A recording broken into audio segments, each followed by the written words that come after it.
So welcome everyone. Nice to see you again. Hello. Hi. Very nice to see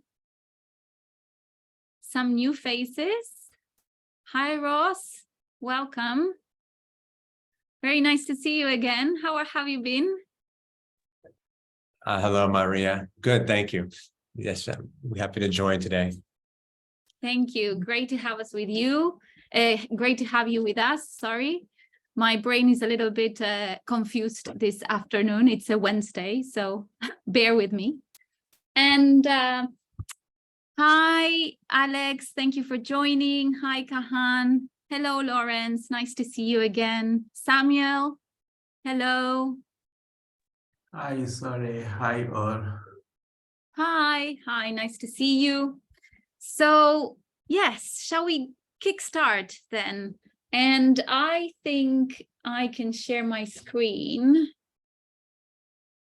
And Ross, we will share with you what we've done on day one, and we'll get you up to speed once we put you with one of the groups that you will be working, if that's okay.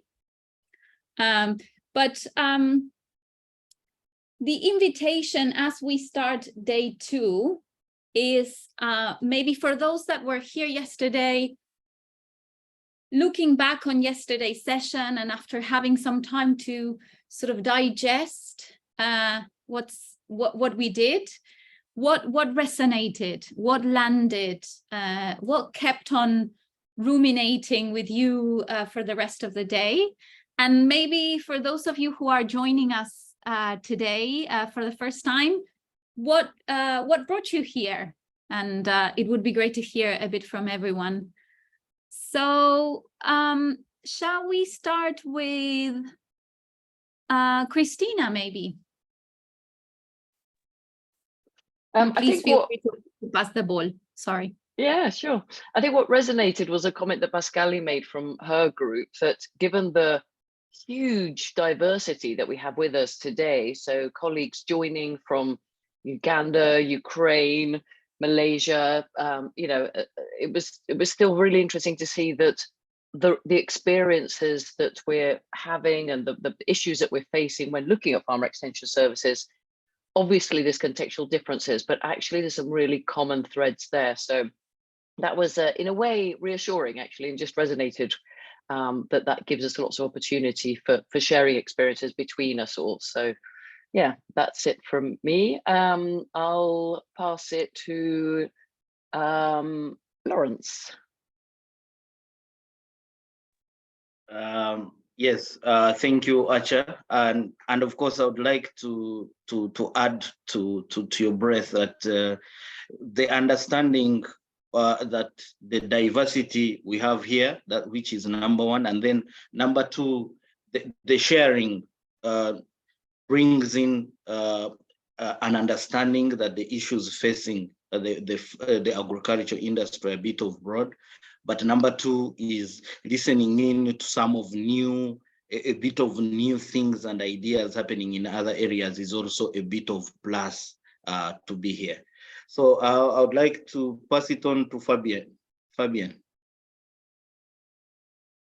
Hello, everyone. Yeah, so I think yesterday, yeah, I really also would double down on the things what Christina said. So the diversity and the different perspectives, yet the same kind of approaches and also challenges coming up there. So like the funding and stuff like this. Of course, this is always a topic. Yeah, but I was surprised by the similarities and this, yeah. Also questioning we always think there's a huge difference, but maybe there isn't in some cases. Maybe hand it over to Ross. Maybe you could also shortly introduce yourself. Okay. Well, hello. Well, thank you. I wasn't attending yesterday, unfortunately. I had other conflicting time, so I'm going to pass it on since I'm just getting up to speed here. I can just say that why am I joining today? Well, I've been working in guess you could say, farmer outreach extension for more than 20 years through development projects, and have a considerable amount of interest in this area and experience. So I wanted to meet with a group of innovative people and talk to Sam that have that are working on this and having a lot of ideas. So thank you. And from here, I don't know who to pass it in this to Valeria. Valeria. Yes, thank you, Rose. For me, it was a very good experience yesterday because we had the opportunity to focus in Rwanda case, so it was really, really interesting. So I pass it on. Apitaya.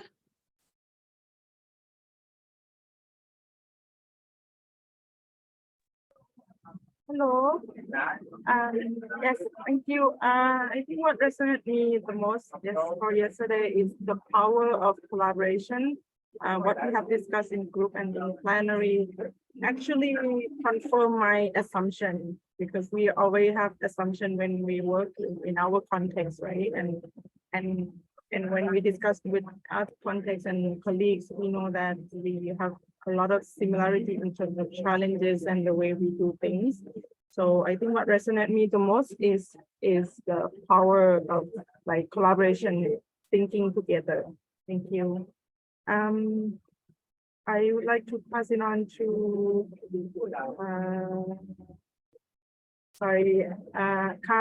Kahan. Thanks, Apichaya. I agree with you that based on yesterday discussions, there are similarity in terms of, issues, problems that we are facing, even though we have different commodities. But what resonates me really is that then we can actually choose to focus on some things that we can work on. And I'm looking forward to today's discussions. Thank you. Maybe I pass to Pascal. Thank you, Kahan. So yeah, besides what you've all said, I think what also resonated with me is that there are things we can control and things we cannot control. And when we pick, what to work on, that drive the decision making, yeah, so I'm not going to go into the details, but we certainly did that in our team, to pick issues that we can do something about as opposed to issues that are out of our control. So passing to, let me see, Nico. Yes, hi everyone, good to see you again. We had a great day yesterday in my group. We had people from Benin, Indonesia and Uganda, so it was a very nice sharing of experience. What resonated with me is a reminder of the importance of looking at root causes of the problem and asking the why questions again and again. So not staying at the level of the symptoms, but going to the root cause. So I think the methodology that we worked with yesterday was a good reminder of that. And that's something applicable to any problem or any sector we can work with. So I enjoyed that. And I pass it to Samuel. Okay, great. A lot has been said. My list is exhausted. But what stood out to me is the passion amongst all of us to reflect on the challenge, but also to recognize that the challenges we are reflecting on are cutting across the spectrum and across the geographical locations. But it was interesting to recognize and absorb the passion that everyone had on reflecting on them. But also what really resonated well was the interconnectedness of the root causes and also the effects, that none stands alone. They are interconnected to each other. And to me, that draws in a reminder that when we are coming out with solutions, we need to think systematically, because you can't have a single solution that targets only one root cause, since the root causes are interconnected. I will pass on to, let me see. I didn't see Amin Par yesterday. Probably an opportunity for you to introduce yourself. Over to you to Amin Par. Thank you. Yesterday I just joined, but due to the internet connectivity outage, I wasn't able to connect and even into the session. So maybe I can stop there.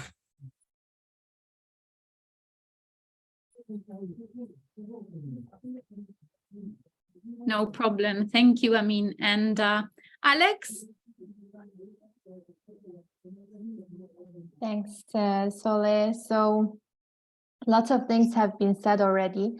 For me, I would say or what was the most important yesterday was the overall learning experience. So I am in the group which is working on the challenge of insufficient public funding. And as I said to the group, it's actually something I don't know a lot about. So it's a great learning experience. And also, as Nico said, like the usage of methodology is really helping, to think, get out, those ideas, think about the root causes, think how things connect to each other, and think about generally all the effects, which can be very small to themselves to very big problems. So that's on my side. And I'll pass it on to Gian. Thanks, and good morning, everyone. Yes, I think the same as what you said, Alex. It was very interesting to learn more, especially also from Samuel's perspective in Uganda. And I really like to kind of have the space to discuss, because normally most of this knowledge, is somewhere implicitly, the different factors, the different effects, but kind of to have this room, to have the space and the time, of course, to share, to think about it together, to structure it. And then also starting today about ideation. It's still complex challenges. There's not going to be the silver bullet solution, but just starting the discussion. I think that's very interesting. And of course, it's a lot of fun as well to think through it. And then I pass it on by looking at the names who wasn't yet. Sola, what about you?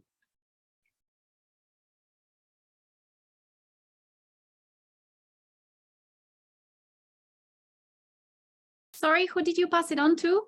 To you, Sola. Sorry, thank you. I think I would add to what's been said.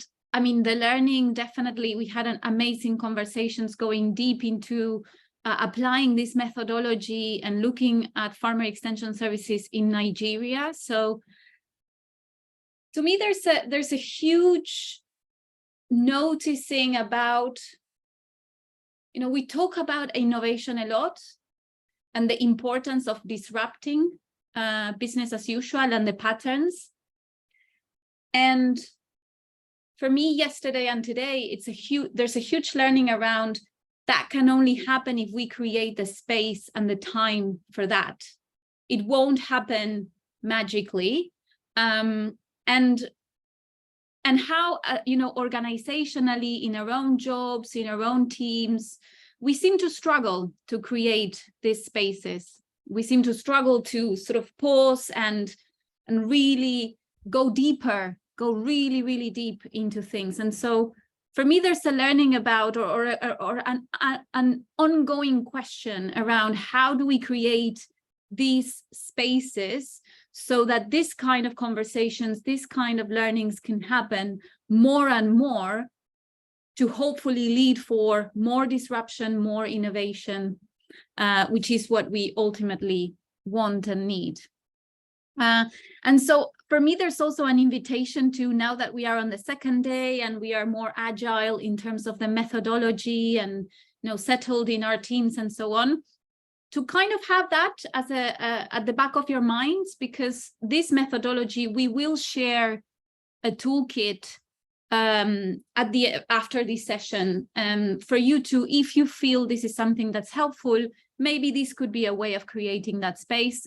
Maybe it doesn't really matter at the end of the day, but this question of how do we create this kind of spaces on a more regular basis, I think it's a question that I'm ruminating on. And I'll pass it on to Federica. Thanks a lot, Sole. And thank you also for bringing up about the amazing opportunity we had yesterday to hear from a case study in Nigeria. Yeah, I think most of the things has been said. For me, it resonates a lot, the diversity, also in terms not only of commodities and geographically speaking, but also from a stakeholder perspective, because we also heard from academia, which was a different point of view and brought a new perspective.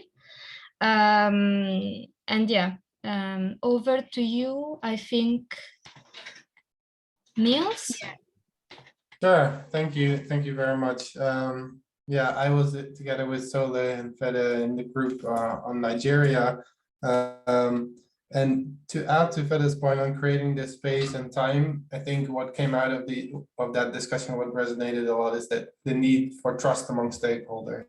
And that is often overlooked in designing these solutions, that we assume that everyone trusts each other and have that deep, almost mistrust in different groups in private sector in this case, and in corruption. How do you kind of design for that and design solutions around that to address that? So that resonated with me a lot. I was biking halfway through the introduction, so I didn't catch who all went, but someone can help me point to someone, or just speak up if you haven't introduced yourself. I think we've covered everyone, if I'm not mistaken. Okay. Please do raise your hand if we haven't, but I think we have. So thank you very much. And shall I pass it over to you, Fabian, for the agenda, and I can continue with the fireside chat? Is that okay? Yeah, perfect. Thank you.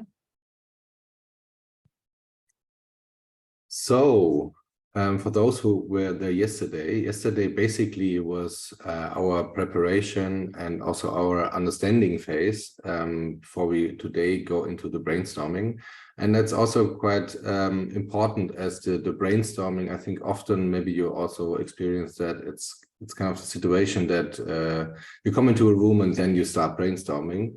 But there is no inspiration there. And so I think yesterday we had an opportunity to really deep dive into the understanding of the challenge and also the root causes, and also had the super interesting conversations from Nicolas and Pascali. And also today we will have another inspiration conversation, which we now will kick off in the next minutes. Next slide, please.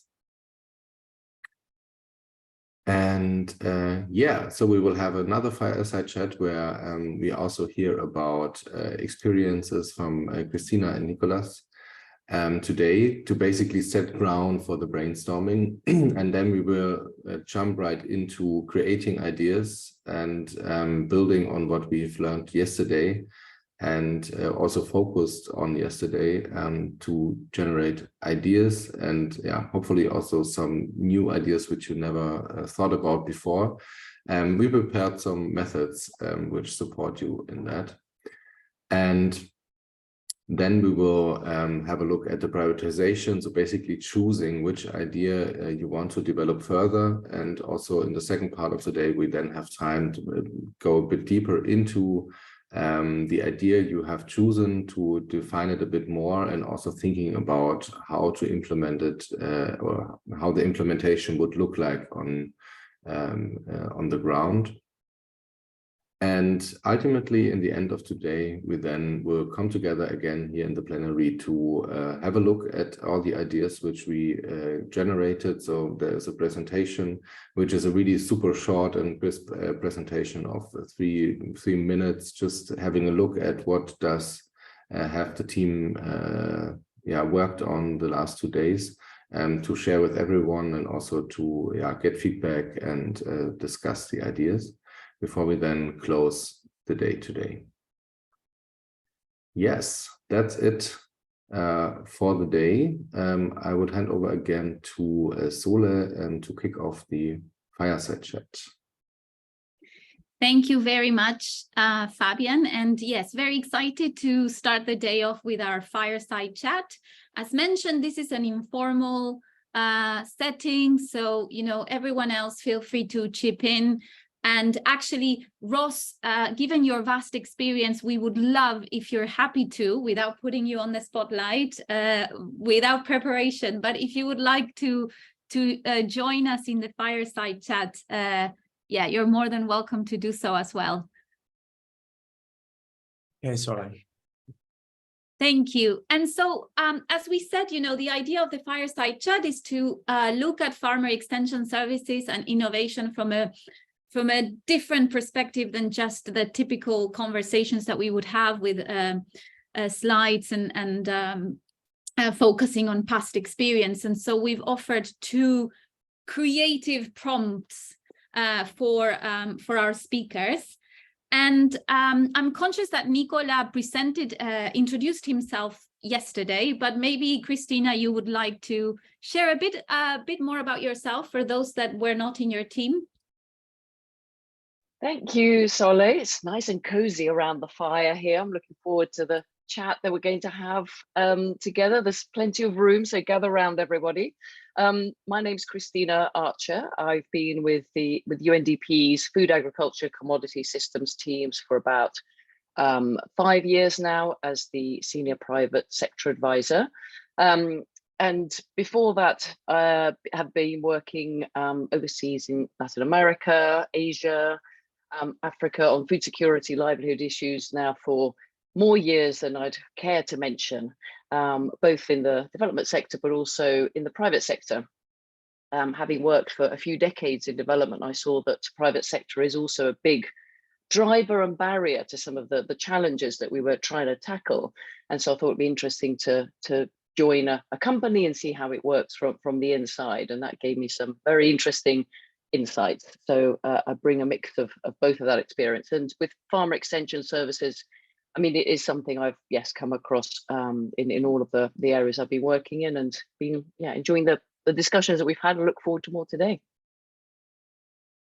Thank you very much, Christina. So we will go into the first question, and I will invite you, Christina, if that's okay to start, and then we can follow with Nicola.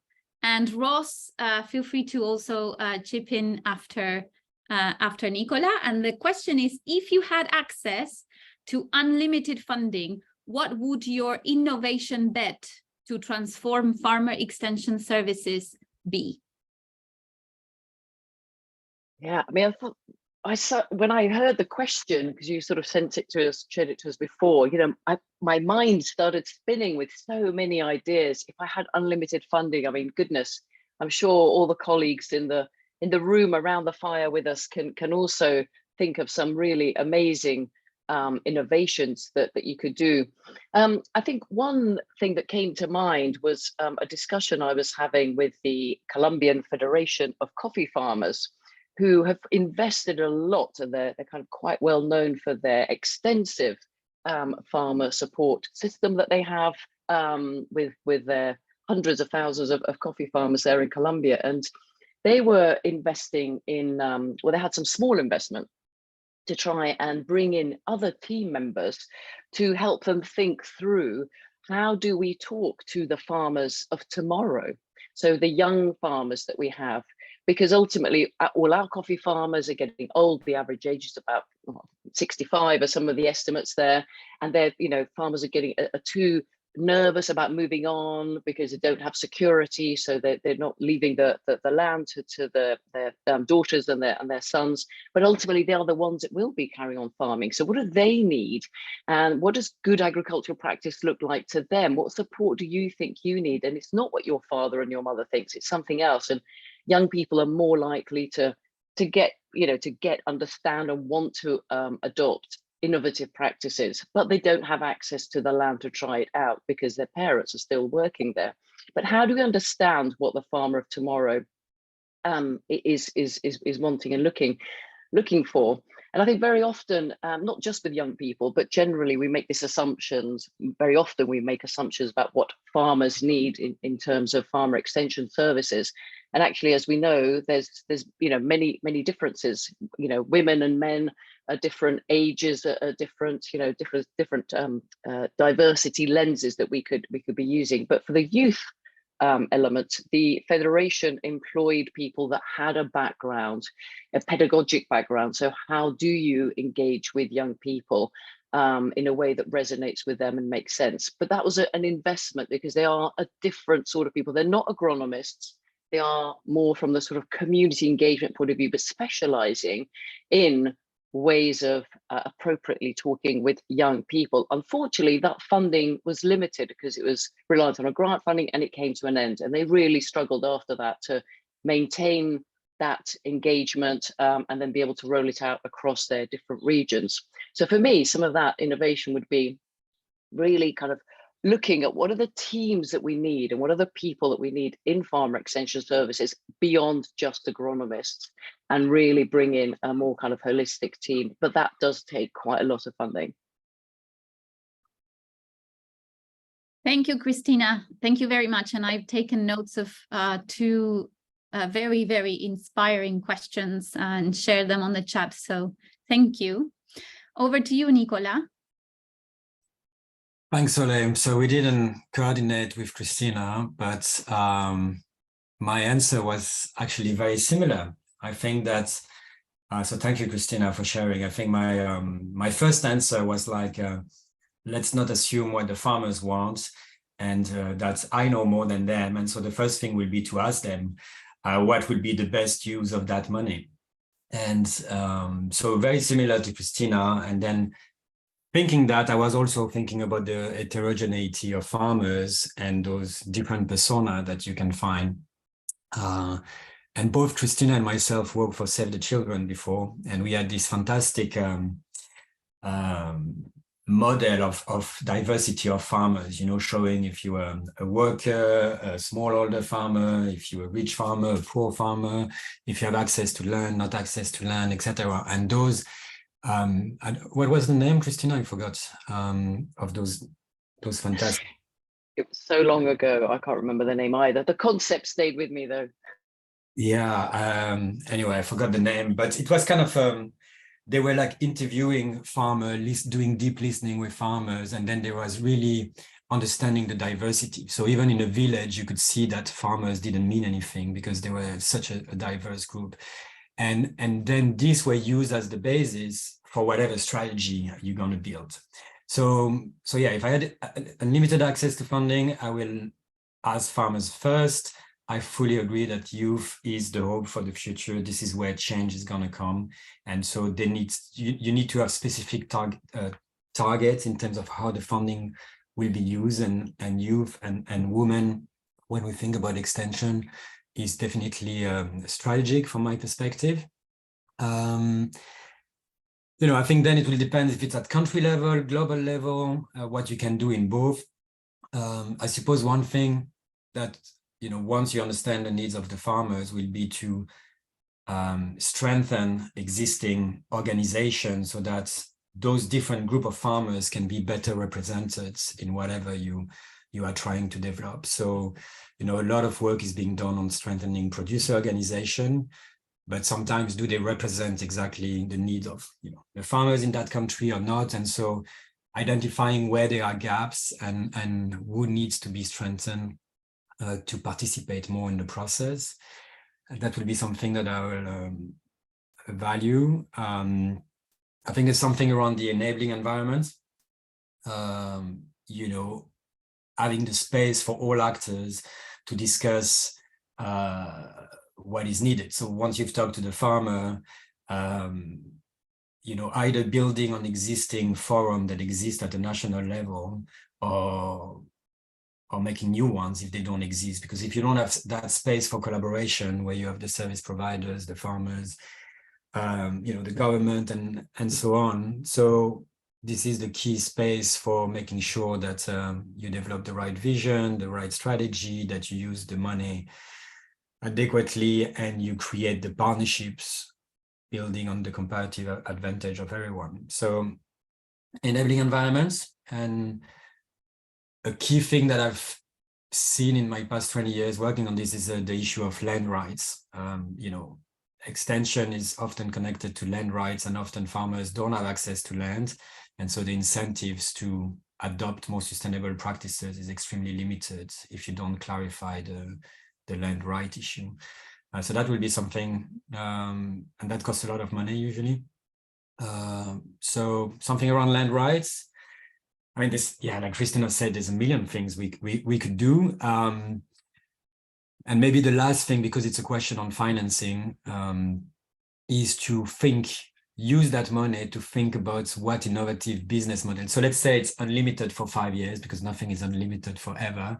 So to use that money to develop an innovative business model that can then make your funding unlimited for much longer, because that's often lacking as you are depending on donor money and project money and development money for strengthening system. Sorry, that's a lot.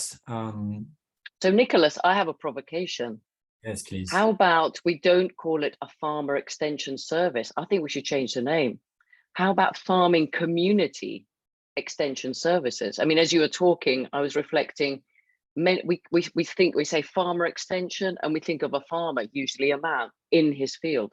Whereas actually the farm relies on many people around it. There's many people in those communities who are landless, sharecroppers.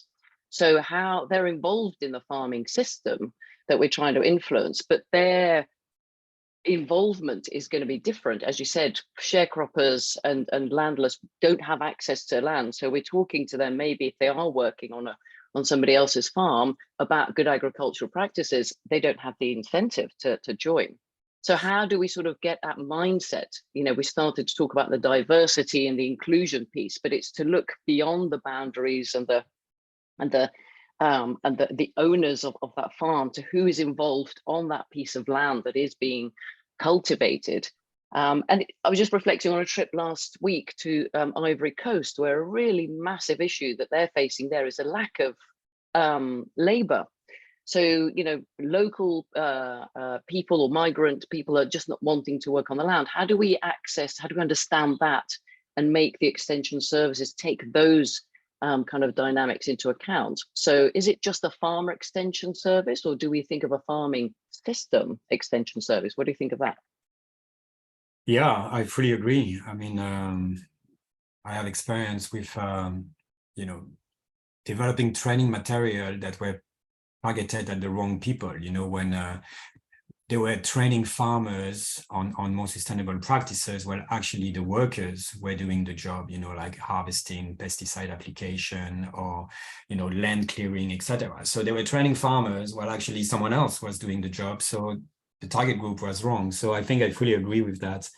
And that's a good way to reflect the diversity of the farming community. So I'll support your idea, Christina. Maybe let's listen from other voice and the people who have the country experience as well in the room. Soleil, what do you think? Yeah, sounds good.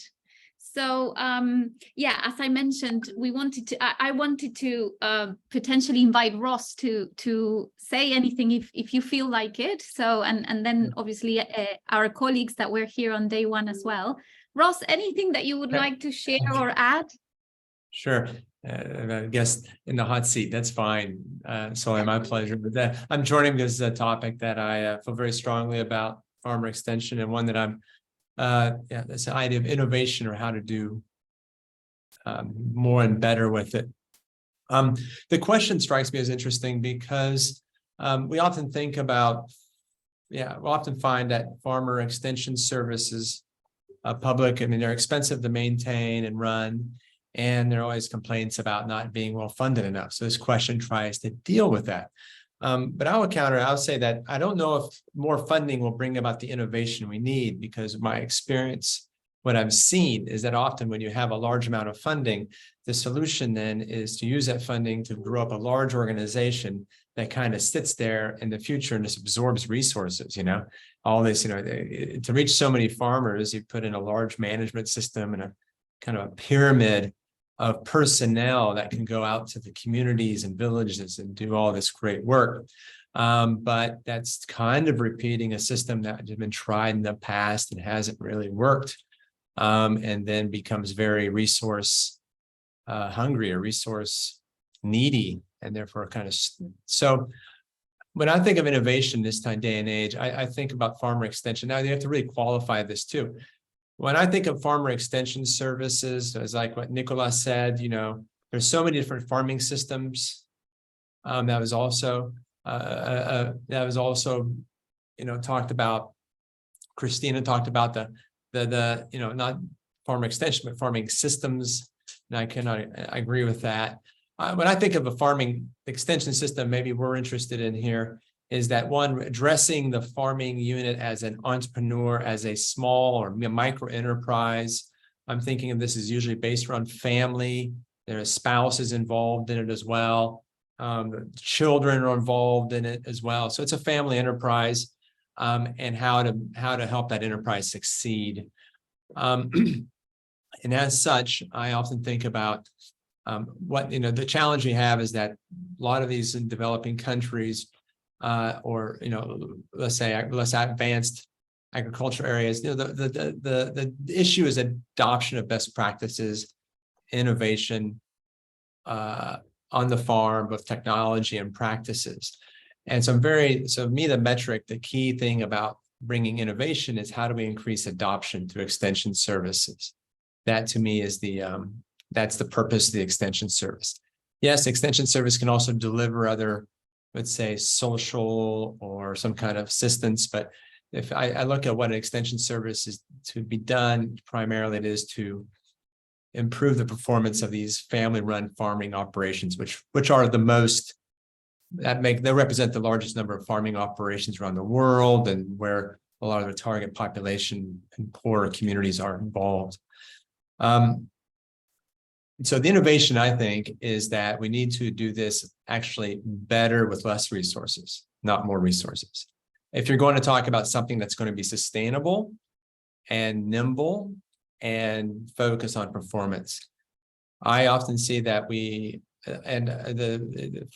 for 70 years of research, we know that farmers innovate mostly or adopt mostly by watching what other farmers do. And they know who the best farmer in their community is. So that's a lot of that is going back to the old, who's the most influential or the most effective farmer per farmer. So fortunately, we have both technology and a mathematical ability to map that out. I also believe that, so that's one aspect, we can do that better to understand who those key people are in a community, who can drive innovation, who can be influential in terms of increasing the level of adoption. I'm also very keen on making use of all these great content creators now. If you want to get new, younger generation in, they're going to be accessing digital communications every day. More people have access to digital network and smartphones, and they are watching things on YouTube and otherwise. And I'm looking at these as being, instead of the research, traditional extension services have been very reliant upon research institutions, appropriate technology providers to come up with a package or technology to disseminate that down through the network of extension. I think these day and age that the farmers themselves are creating the content, they're wanting to be heard, those content creators are influential to other farmers. How do we harness that creativity? And I think that that's a runway, and that's where you'll reach the younger farmers. And it's also a way to increase the social capital of those content creators, so they themselves have a revenue producing business by just producing great content that connects with other farmers.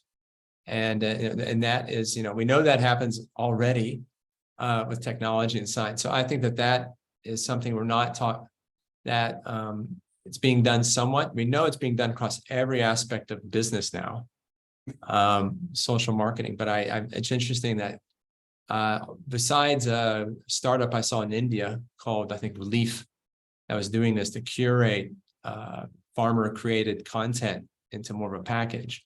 I'd be interested. I think that's a way to go. You'd say, okay, but not enough poor farmers have access to it. Not today, but we know every day they're getting more access. So this is, and if you want to talk about having money to use effectively, maybe then it would be, subsidizing that kind of access, or making that access more available cheaper. To me, that seems to be something to explore, and it could really leverage the resources to bring, a revenue generating business to the community leaders. They said the community farmer extensionists. Thank you. Thank you very much.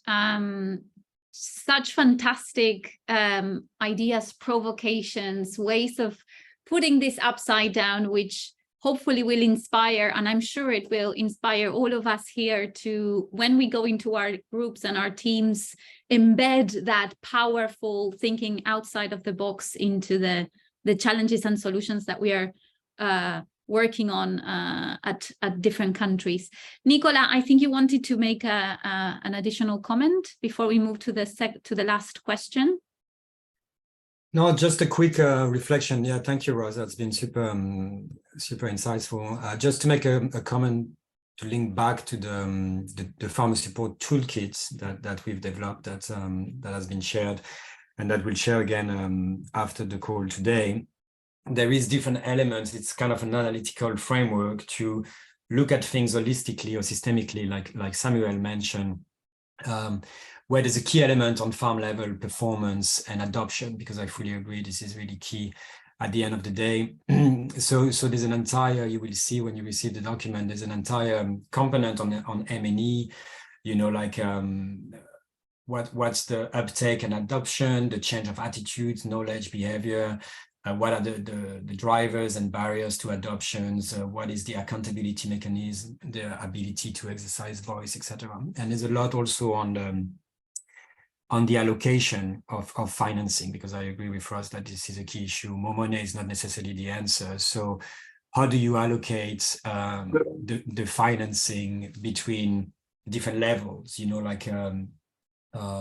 between levels of governments, between geographical areas, etc., etc. So just a note to say that the toolkit that we've developed includes a lot of those information so that we can think about farmer support systematically.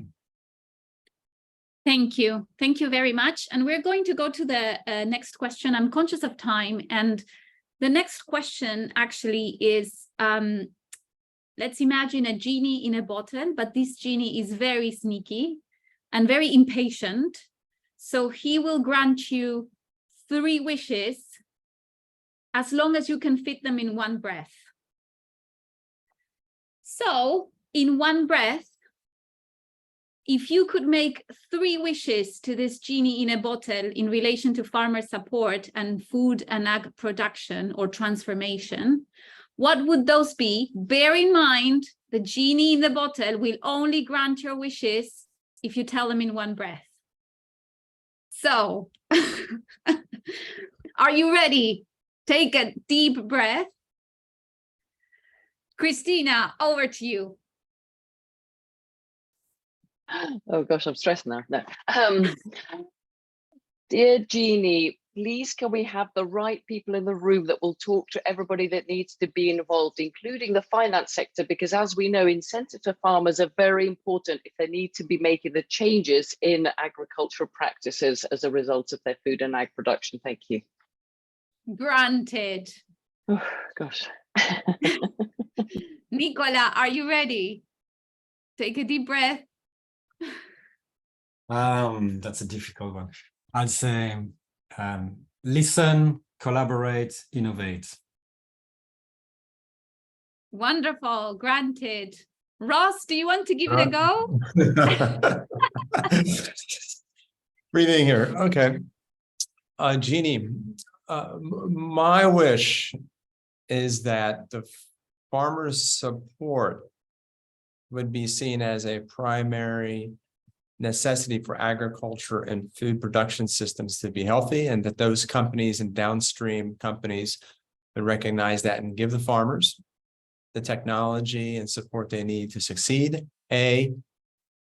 B, that financing would be made on a cost-effective basis. And C, that they say that in times of trouble that there is enough support to keep farmers in business. Okay. Wonderful, granted. Let's see how we can make that happen in the rest of today's session. Thank you so much to the three of you for playing with us, and especially Ross, because we brought you in a bit spontaneously. So wonderful. Thank you very much. And over to you, Fabian.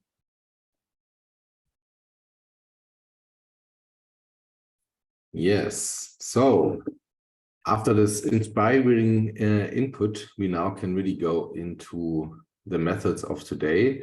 As yesterday, I want to give you a short overview about which methods we will use. Next slide, please. So, of course, we will have a lot of brainstorming today. So like the main part of the day is working on the idea. So the questions here is basically what are innovative solutions to the challenges you worked on?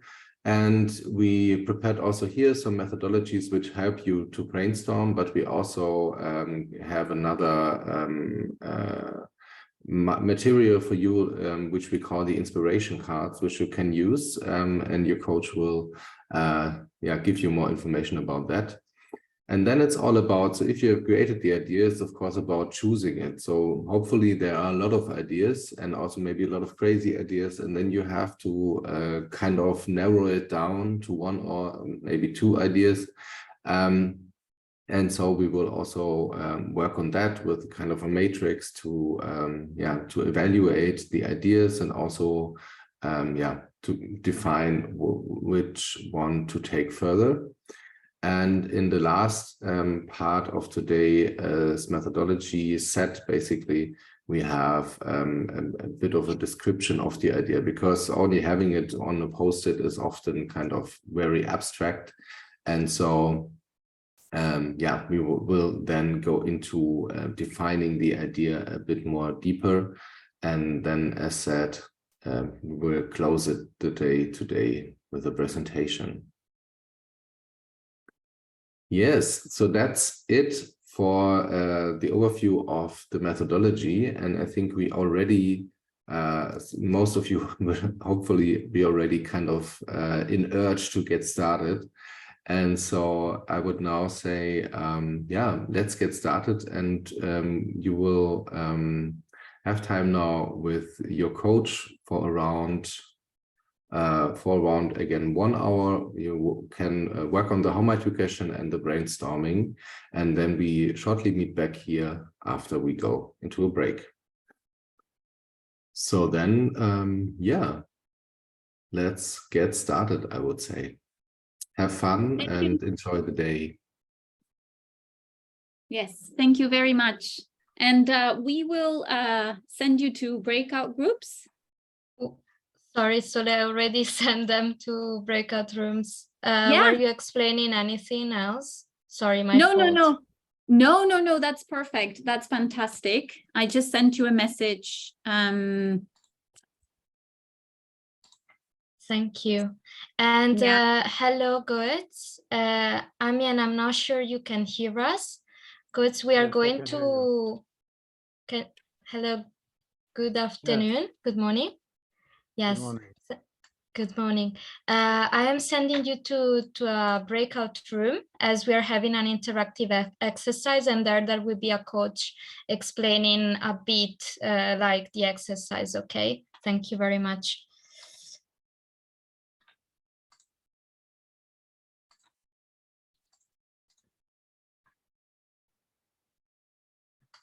Federica, please help me send me to the group.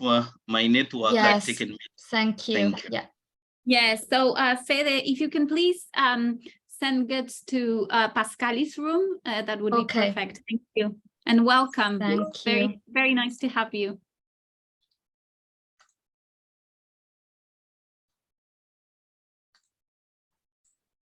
Yeah, perfect. So we have everyone assigned. And Uchi, okay.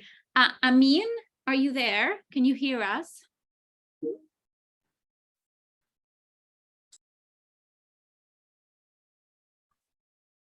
Amin, are you there?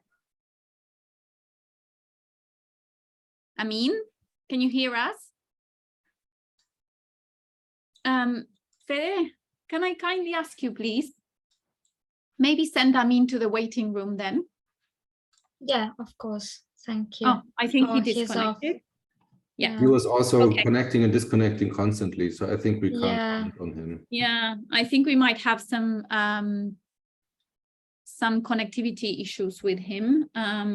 So yeah, okay. So we have Götz and Kahan with Pascali. We have Apichaya, Lawrence, and Ross with Nicola. We have Christina with Samuel, and obviously Niels and myself. We we have no team members, so that's fine. But if you want, actually, maybe Niels, would you like to join Pascali's team and maybe support, like co-facilitate with her, or would you like me to do that? Yes, I think that the one on Uganda, I have a personal interest since that includes coffee. I don't know what the focus is on, but otherwise more than happy to jump in and support Pascali. Should we also send an email to Uchi saying, hey, are you planning to join us? Or We can follow up with him, yes, definitely. Right. And he might join later, as you saw yesterday. He might be on his way to his place, driving, or so, you know, there might be something along those lines happening. Yeah, and if that happens, we can always see how far we get. And exactly. Yeah. So please, yeah, just join the Uganda session and just let them know that you're there because you're interested. Because I'm also conscious that there's, well, 4 people and Samuel there, so that he doesn't feel like overwhelmed. Yeah, he won't. He's super, super open and friendly. But yeah, just, you know, share that. I can also join Pascal. It's all. No, it's okay. I think you should go where your interest is, and also maybe connect with Samuel, because he is, we already had a site chat, so yeah, he's fantastic. So yeah, just feel free to join the Uganda session, and actually I might just ask Valeria to join Pascali's group maybe today, so we can swap there. Sounds good. Yeah. Okay. Good. Thank you.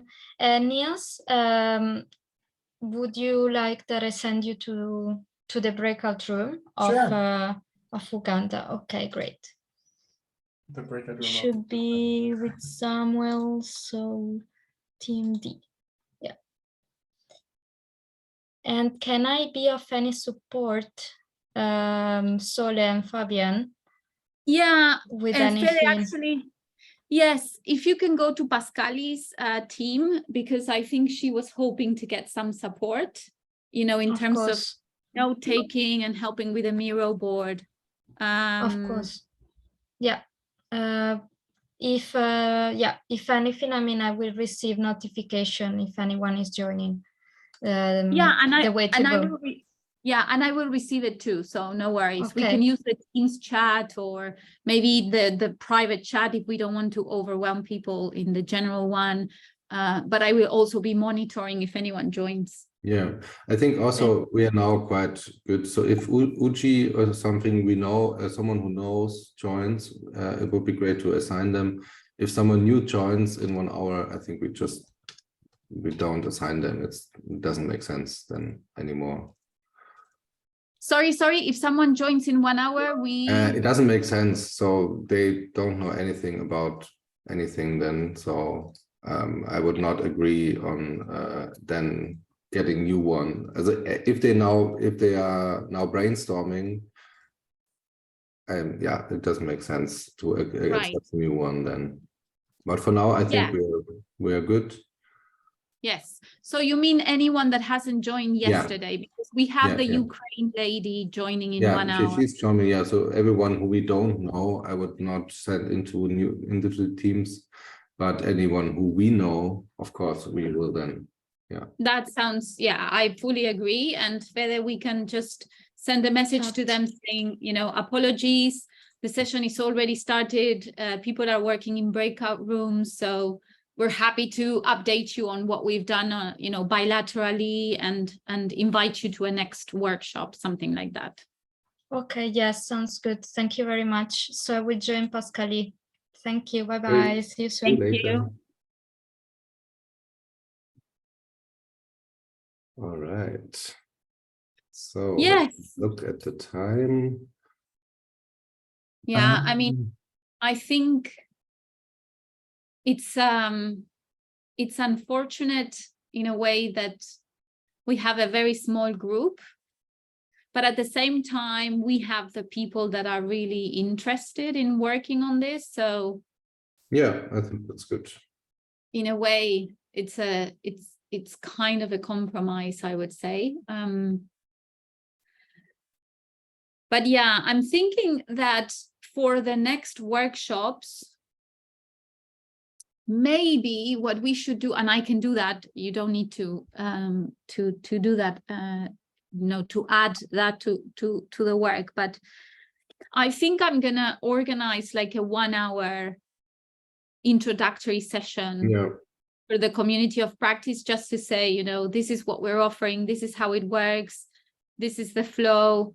I can do like master class we did, and not the master class, but some kind of a appetizer. Yeah, exactly. A short video, like a 3-minute video saying, this is what it's for, this is how it works.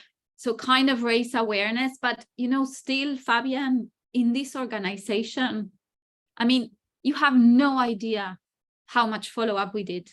We sent group messages, personalized message. We send every person that registered a message saying, this is how the workshop is going to be, please double confirm that you are registering. We are making groups. We are going that.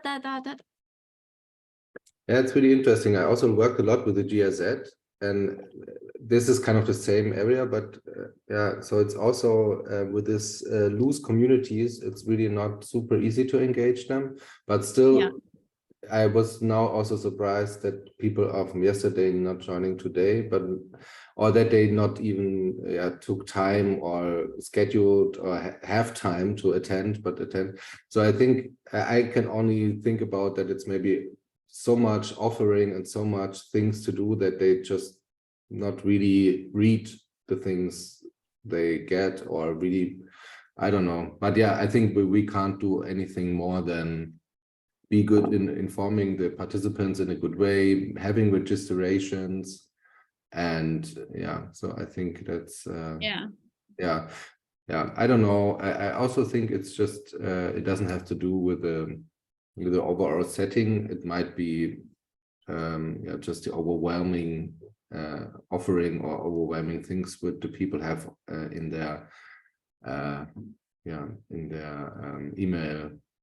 Yeah, and there is the sort of lack of accountability in a way, because in other organizations, obviously, when you sign up for a training, there are implications, in terms of what happens if you join, what happens if you don't join. Maybe your supervisor is asking you to join, maybe it's part of your performance development or whatever, development plan. Here, it's a bit like everyone's on its own, and there isn't that kind of management that you would have a supervisor indicating you know, you need to do this and monitoring. Yeah, I think also So, with the FOLUR teams, maybe also the connection, of course, there is no connection yet which is that strong. Yet so yeah, the no-show rate was unrepresented on my side. So I know. I'm really surprised, but that's how I do it. We can, let's just see how we run the next workshops, and maybe, I think it's a good to give a bit more context, or to to make, like you said, like a 1 hour or half an hour introduction about it, that the people maybe have a more connection to it, and then realize what it's for value we provide here. Yeah. And I think also maybe there's a kind of a fatigue of too much. So like they are just used to get into webinars and going there and going out and such like this. Yeah. So but I don't know. Definitely. And I would say that also this kind of sessions, although they are, we get a low volume of people, the people that join usually tend to ask us to do more. So they usually tend to say, oh, I really like this. Can we speak about, you know, implementing this in my country, in my place, in my work, so kind of slowly but surely there is a sort of building momentum. And in all fairness, I think that this kind of methods and methodologies actually are not meant to be mass production type of thing. You know, they are much more powerful if you have a small group, if you can be very personalized and so on. So I personally struggle a lot with that double feeling of frustration for having very little small groups, and recognizing that it ends up being a very powerful experience for the people that join. So no, for sure. Anyways, I think I might just join. Did Ross leave? Yeah, it seems that Ross left.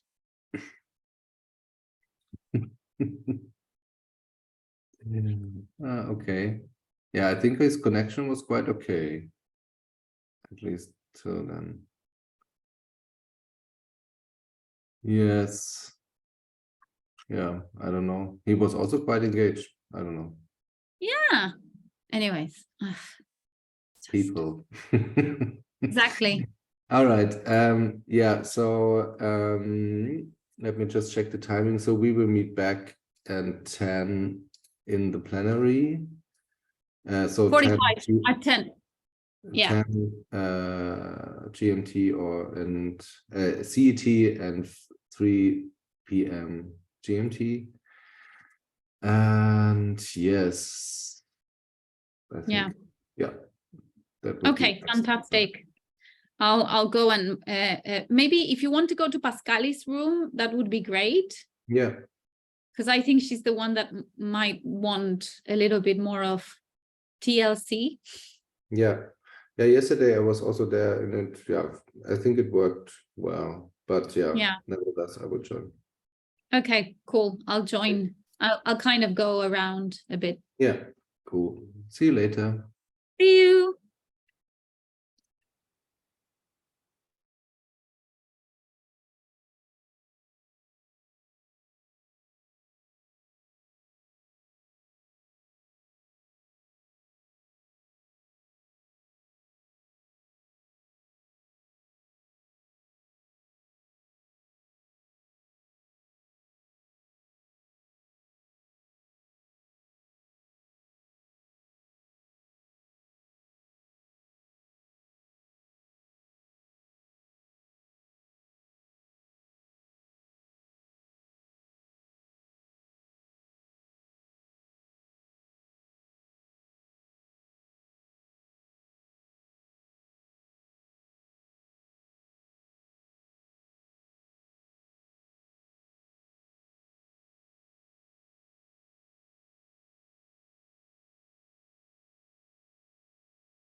Hi, Elisabeth. Bonjour.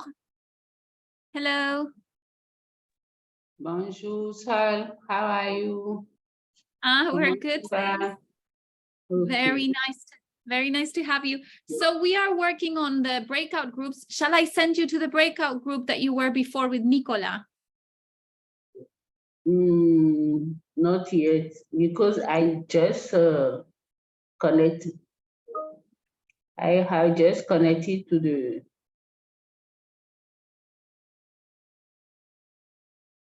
Je viens juste de me connecter. Je n'étais pas connectée depuis 7 heures comme prévu.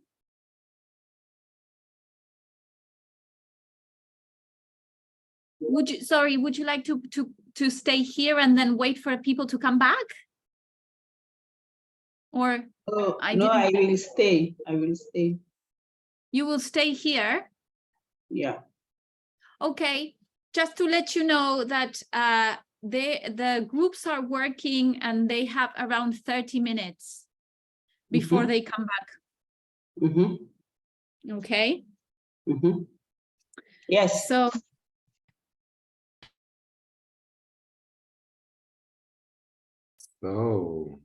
I think everyone is there. The task group is joining. So yes, this was the first part of today. I hope you had quite interesting brainstorming sessions and sparkling ideas. And yeah, we also can continue this after the break. But yeah, to give our brains some rest and also yeah, have a bit time for moving. We would now make a break of 10 minutes. So we would meet back here in 10 minutes, 10:10 CET and 10 past 3 p.m. GMT. So take the time, take a coffee and groups, and now Fabian will lead us into the next bit. So over to you, Fabian. Yes. So now we yeah, basically started to brainstorm and already got some ideas. And of course, the next part and the next question is which of these ideas you want to develop further. So I think some teams are on different stages. So you, of course, can finalize your brainstorming now and then go to the evaluation and also thinking about what does this really mean and dig deeper into the idea you have chosen then.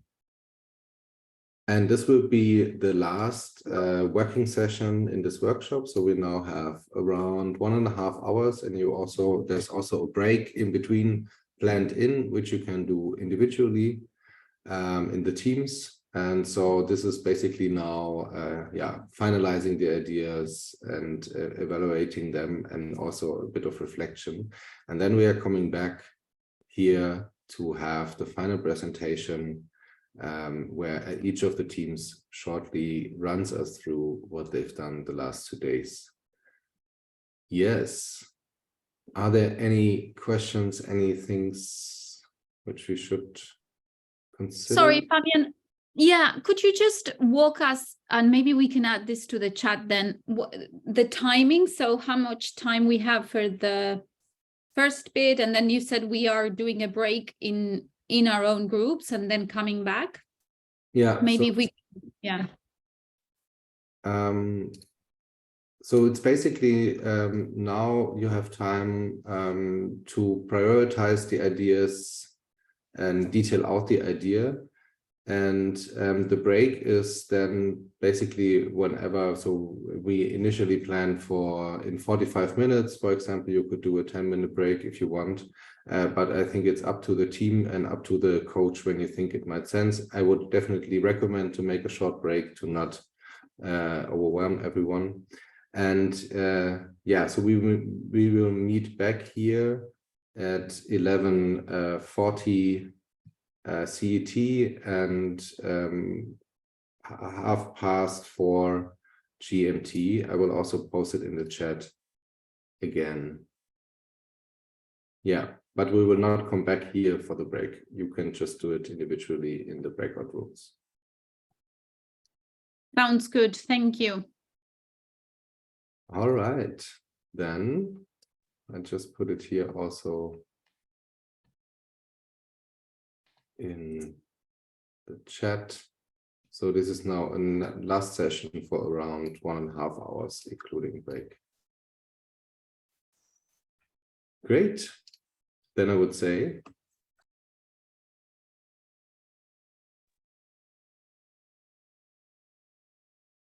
welcome back.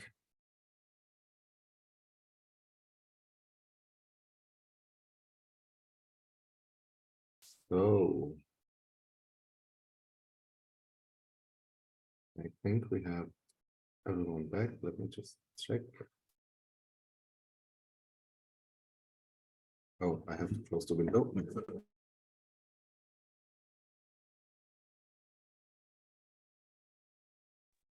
So, welcome back, everyone. Wow.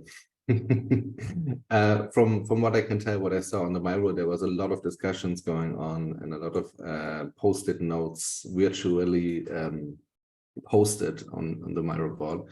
So it's really great to see such activity and that you obviously had a lot of ideas and came to a conclusion to narrow it down. So for this last part of this workshop, we are now, of course, super curious with what the teams came up with, and basically want to have a short presentation or a short overview about what was your experience during the last 2 days, and digging deeper into the idea you've created. And yeah, it's pretty straightforward. I can shortly show it to you here. It's just like the teams we already have. Yeah, so we would basically just go through the team of team A, maybe starts with a multi-stakeholder approach challenge, and then we go to team B and C, where it's about co-creation and farmers. So Niels and Sule and Nicolas, and team A is Pascali, and then the closing then would make team D with Rian and Christina and insufficient public funds challenge. The idea is that we have quite crisp and short presentations. This means we were looking for just having 3 minutes, which is not that much, we know, but just to also get through the presentations in time. Yeah, I will have a look at the clock a bit and let you know if the time is running out. But also everyone is welcome then after the presentation to give feedback, or if you have any thoughts about it, or maybe some following inspirations coming out of the presentation. It would be great if you could give feedback, but also just ideas, maybe also building on what you have seen. And for that, are there any questions beforehand? All right. We will also have time for reflection later on, but for now, let's get started. I will share my Miro board here, and maybe then let's get started with the team A. Yeah, so for team A, it's going to be Kahan presenting for the team, because she's the only one that has been participating throughout all the sessions. But just to say, don't be surprised. I mean, we started with challenge A, but we ended up in challenge B somehow. Yeah, that happens, but that's also a great sign, I think, to shift things. That's always good. Thank you. So yeah, I would just, maybe you can tell us a bit about your process, but also, of course, about the final idea. You just have to lead me where you want to have the part of the my role, that everyone can see it. All right, Fabian. So I just focus on the idea. Mm-hmm. All right, okay. There's a lot of discussions from challenges, and then we pick our top challenges, and we discuss about our target groups, and we actually decide on how might we actually empower the small producer to participate in multi-stakeholder process in order to clearly formulate their extension support needs. So, so our name of our idea is helping the farmers to understand and articulate their needs, extension needs. It may sound very basic, but I think we agree that this is what should come from bottom up. So we really need to know what are the farmers' needs in order for us to provide the effective extension support to them. And it's to make sure that the content of the extension services is not externally driven, but defined by the self-identified needs of the producers. And what is our idea about and how does it work is basically to capture the ideas and needs and their interest from the small producers through different means.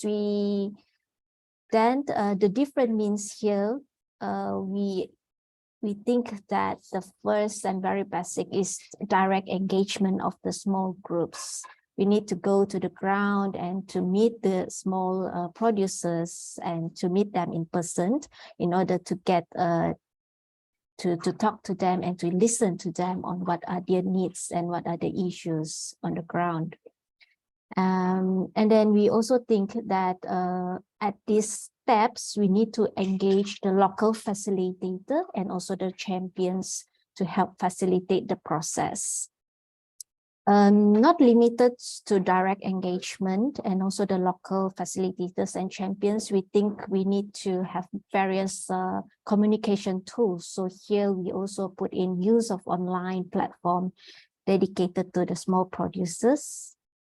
So it can be, you know, mobile apps or Facebook or any other communications, online communications.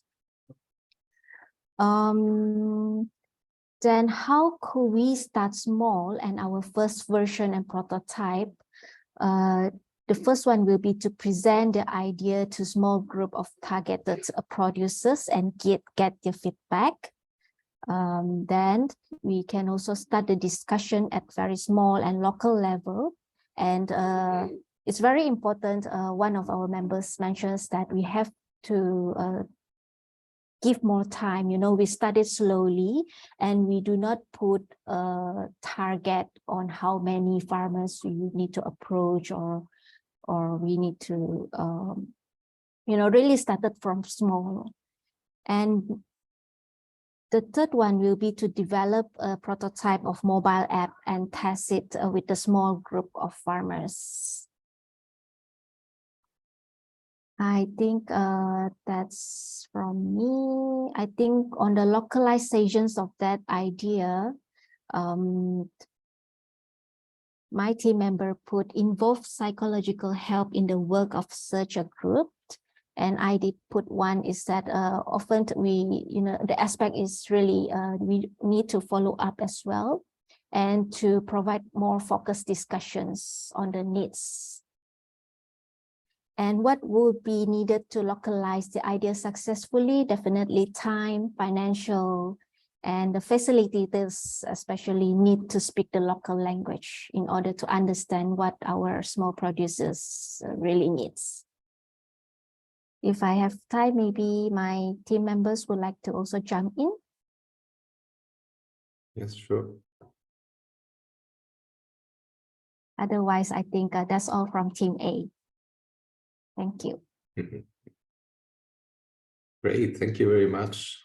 It's super interesting to see how it comes from the bigger stakeholder, multi-stakeholder approach and improving that to then focusing on the farmer themselves. And yeah, great. Thank you very much. Has anyone any ideas that sparked this idea? Do you have maybe something else in mind in regards to that, or what is the feedback and opinion of the room?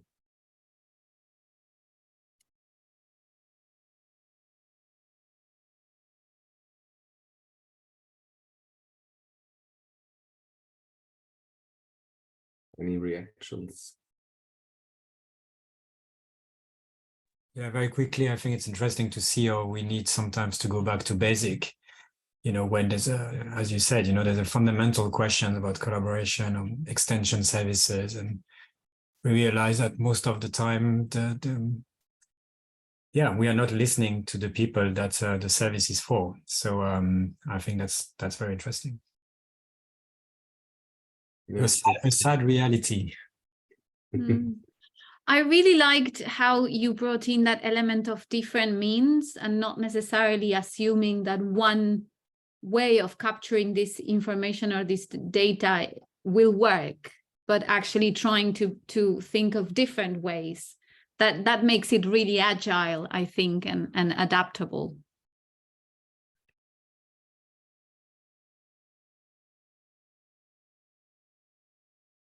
Right. Any more comments on Team A? Christina mentioned on the chat, she highlighted the idea of finding local champions. Great, thank you. I do think it's a different way of looking at things. So we think of beneficiaries and people that have direct link to the idea or the project or whatever we're trying to set up, but actually part of the enabling environment is finding local champions. So, you know, that I remember, you know, at Save the Children, we were trying to bring about some policy change, and we found actually our champion was the president's wife. And, you know, going through her and getting her on board was a complete unlock. So again, sort of thinking of champions who are not usually in our sphere of vision can be really helpful. Great, thank you, Christina. All right, then let's move to the next team. Thank you again, Team A, for your great work. I think also, yeah, in regards to the team size and everything and the circumstances, it's really great with what you came up with and how to focus on the farmers on that side. Then let's jump to Team, oh, it's down here, Team B. So, yes, thank you, Fabian. So you just go to the idea, but as he goes to the idea, I would like to also mention that in terms of the solutions, we are looking at building capacity of extension service providers, and that is, of course, focusing at the extension workers on the government. And the idea for us to get this done was to strengthen the enabling environment for more inclusive, demand-driven extension services. The reason we are looking at the environment was the reason why the farmers are not included. It begins with the environment being strengthened. And for us to describe it, we were saying that strengthening the enabling environment is key to even points of more inclusive services, because if the environment is allowing it, then so many structures down the road can happen. And then would want to use multi-stakeholder participatory dialogues to design together on how to improve the enabling environment and make more inclusive processes. And what's needed to implement this idea is more innovative, engaging and convening and collaborating and listening to avoid dialogue fatigue. That dialogue fatigue, we are looking at people having so many dialogues happening, and down the road when something new comes up, they say, no, what else new are you bringing? And then we are looking at the fact that the stakeholders needed, you need to have government, you need to have decision makers, extension workers, representatives of farmers, and then donors, and then delivery partners and farmers association, And for all of this to happen, you need someone to support to make this work, a lobbyist or an influencer who will moderate the whole process as it could go. And then we went to look at how to start small, and we were looking that for this to happen, once we have an enabling environment, multi-stakeholder engagement, then setting up a community of practice on this particular environment, and then small experimentation where we are experimenting ideas that can help make sure that inclusiveness can be done, and then listening to the diversity of experience, and then skills assessment. We think that for this to happen, rather than the donor imposing or government imposing, we need to assess the skills of these extension workers to know that we are designing something for them. And then we also believe that case studies of innovative practices that work are also good, because they guide, rather than reinventing the wheel, there is always some knowledge that exists that you can be able to use. Fabian, you can help me drag to the other side. Yes. So, and when we talked of which aspects of the idea are necessary for the local context, we looked at having cultural specific ways of effective engagement and building trust and relationships. And then for so many of these things, we believe that the way they happen is based on historical perspective. So it's necessary to understand what the historical perspective that will explain what is locally specific, rather than bringing something from a different place to implement in a place. And then we also think it's important to understand the power dynamics in a place, to know whether to work either with government, work with civil society organizations, or donors, based on the way the government or the way the country is run. And we also felt that understanding the cultural specificities and the context is very key to ensure that this works. So my team, Apichaya and Nicola, if we still have time, they could supplement. Great job. And Elizabeth was also there. So we had Uganda, Thailand, Benin experience, and it was very dynamic. Thank you, Lawrence. On my side, it's excellent. I see that Apichaya also thinks it's good. Great, thank you very much. Also here, it's really interesting. Yeah, like Pascal also mentioned in the chat. So basically, you came from the challenge of which was focused on the farmers. So basically, the inclusion of farmers. But the idea is broader than the only focus on farmers. It's more like involving more stakeholders like that.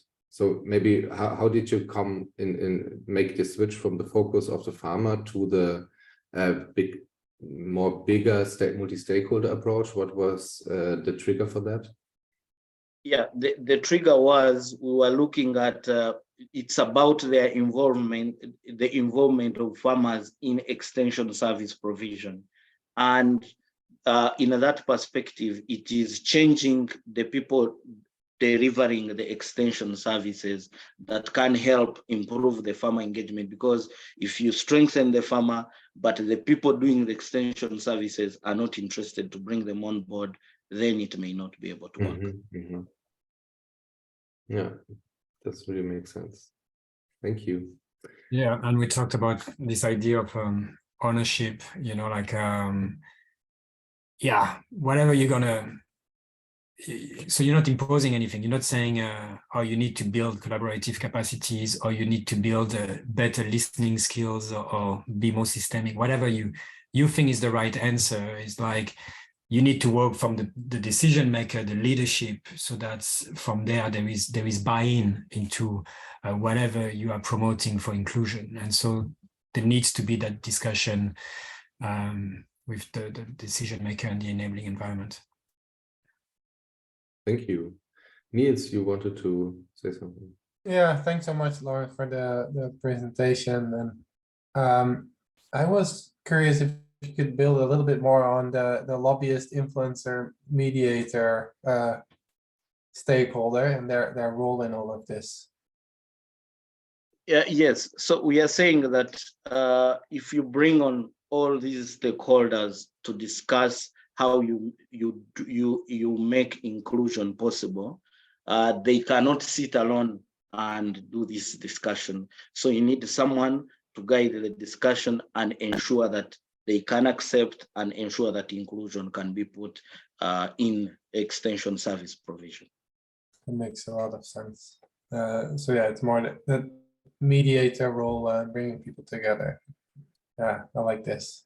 Yeah, and we also said that there was this idea that once you're trying to influence decision maker, often what you're lacking in those multi-stakeholder processes is the, kind of a senior political advisor who understands the power dynamics. And so the facilitator that mediates might not be familiar with all the power dynamics, and having someone really anchored into the local reality who can navigate those power dynamics is usually also a support to that exercise.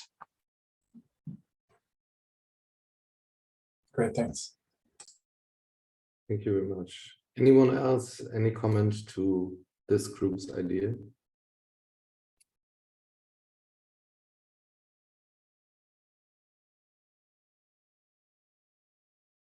All right. Then, yeah, thank you again also for all the energy and the work you put in the last 2 days. Really great result.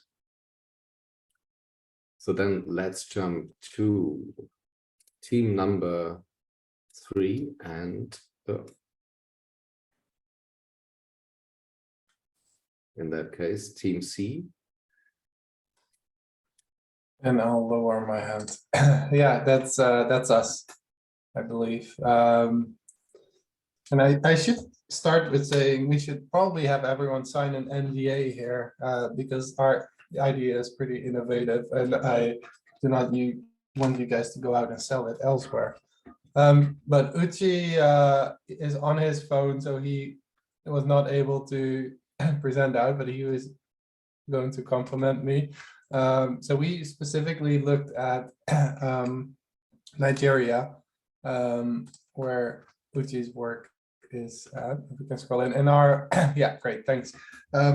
We also had that inclusion of farmers in extension services, and also this component on like bringing in theoretical concepts that don't resonate with the local stakeholders. So basically, we got to a very tangible idea: is that, like, how do you kind of navigate that intersection between trust, but then also bringing digital solutions? And we landed on this idea of radio empower, so farmers radio with artificial ChatGPT technology included, where basically farmers would have the opportunity to kind of have a conversation through those radios, which are already a very trusted institution in the country, to get get questions answered using artificial intelligence and ChatGPT technology.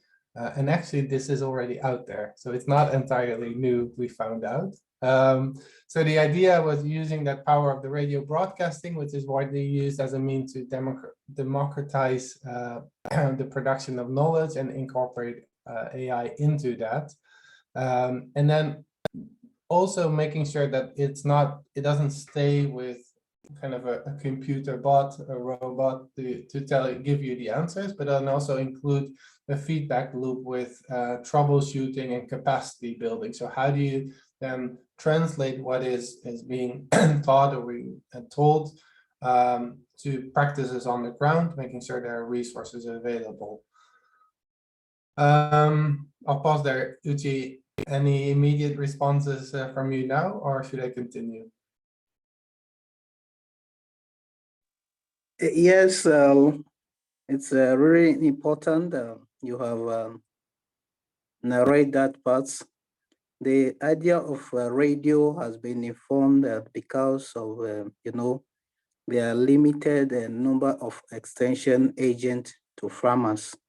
And then when you bring in the ICT, information communication and technology, radio had been accessed by many farmers for widely use, and then they can receive innovation, knowledge on the farming system. They are using radio in a large number that we complement the shortage number of extension agent as well.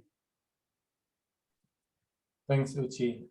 Well, very well said. And I think if we turn to what is needed to implement this idea and the stakeholder involvement, very practical things like mobile radio headsets, handsets to be able to listen to the broadcasting, although it's fairly widely available. But of course that needs to be there. Also, the need to have those to be self or solar panel, solar powered. To make sure that people also that are very remote can access. The AI technology, obviously not a small piece of this innovation, but an important one. So how do we kind of start to train the computers to integrate the knowledge on the ground? And we also had a very rich discussion around how this could actually integrate some indigenous people and local community knowledge, not only rely on kind of the dark web, but also rely on actually the cultural values and cultural knowledge that there is within those communities. And again, the capacity building, the sensitization program that should always sit alongside that is not yet another tool or yet another technology that is being thrown out, but really delivers on the needs within the communities, but then there is also sufficient access and for the communities to engage in this, to understand what this is all about, and to build that trust, which we identified as being lacking in our root cause analysis. And then how could we start small? It took a little bit of a while, but we managed to get Uchi to select one state to start this in. The radio channels right now are already quite regional. So we selected Benue to start, which is a very productive region, a productive state with a lot of different commodities, crops. So that made it very relevant to start. And again, start with that sensitization alongside and focus the knowledge really on climate events and then production cycles to include information from weather channels, weather stations, sorry. So yeah, that's that. Target audience, farmers and indigenous communities, and then other multi-stakeholder groups, including public, private, and NGOs, but that's a bit more secondary. I do notice we're the only team with the picture, so kudos to our team for that. And we dropped in some links to quick research we did on this on the site. Yeah, I'll pause again for Uchi to complement.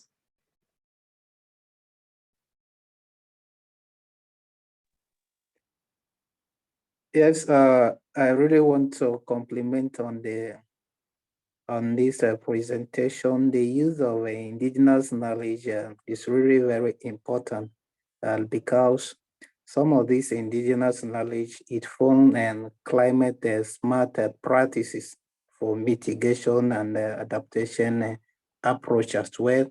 Because it's not every local farmer that depend on the chemical fertilizer. The use of organic fertilizer had been informed because the local people use organic, the compost or manure from their yard, even from their kitchen, and this creates climate smart practices as well.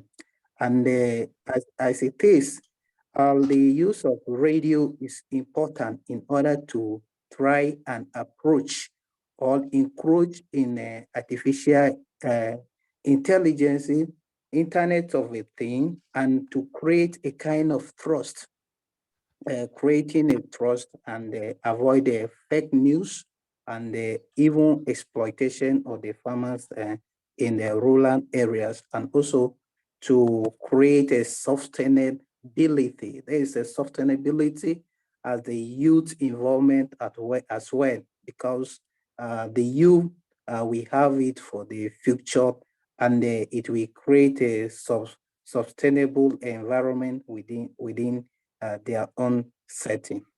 Thank you. Great, thank you very much. Super interesting combination of technologies. That's really amazing. Any more comments from the room regarding this idea?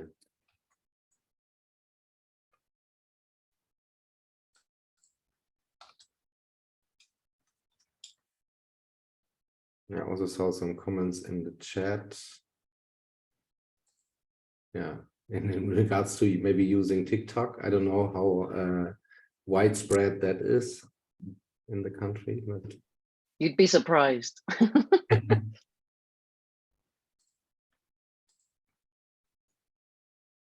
Great. Yeah, but I really like the combination of the, let's say, the high-tech thing we have now available, but also the low-tech, which was around for a lot of years already, like the radio. So to combine this and make the best out of the two approaches, I think that's really, really smart.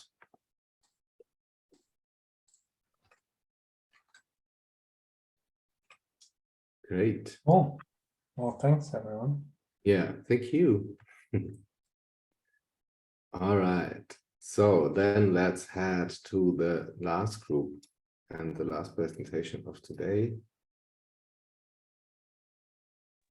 which is also the only group which worked on the financial parts of the farmer extension services.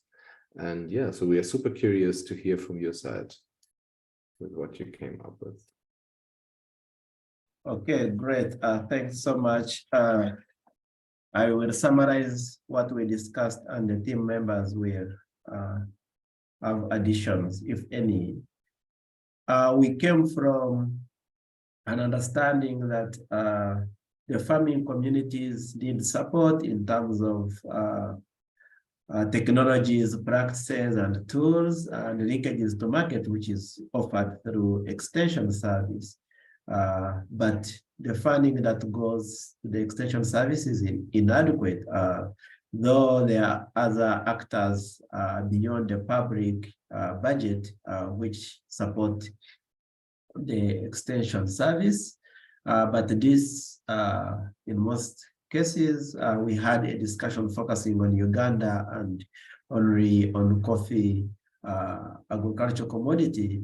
We see that it's not coordinated and it's fragmented, and therefore there is a need to have a coordination mechanism to bring all these actors together, to plan together, but also to increase the funding that goes into extension. Therefore, our idea is about having a functional platform that bring different actors support, to plan together, but also to increase the funds that go into extension.